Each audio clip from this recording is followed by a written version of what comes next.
এমন এক পাথর জান্নাত থেকে সরাসরি পৃথিবীতে এসেছে, যা একসময় দুধের চেয়েও সাদা ছিল। আজ এটি কুচকুচে কালো কেন? এই গল্প আপনার হৃদয় কাঁপিয়ে দেবে। কাবা শরীফের দেয়ালে স্থাপিত হাজরে আসওয়াদ। রেওয়ায়েতে আছে, ফেরেশতা জিবরাইল আলাইহিস সালাম জান্নাত থেকে এনে ইব্রাহিম আলাইহিস সালামের হাতে দিয়েছিলেন।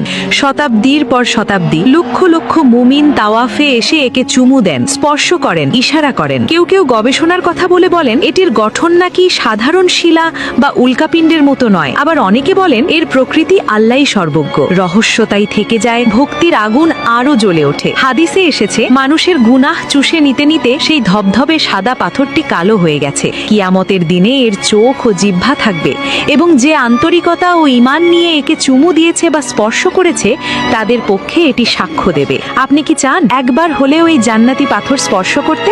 এমন এক পাথর জান্নাত থেকে সরাসরি পৃথিবীতে এসেছে, যা একসময় দুধের চেয়েও সাদা ছিল। আজ এটি কুচকুচে কালো কেন? এই গল্প আপনার হৃদয় কাঁপিয়ে দেবে। কাবা শরীফের দেয়ালে স্থাপিত হাজরে আসওয়াদ। রেওয়ায়েতে আছে, ফেরেশতা জিবরাইল আলাইহিস সালাম জান্নাত থেকে এনে ইব্রাহিম আলাইহিস সালামের হাতে দিয়েছিলেন।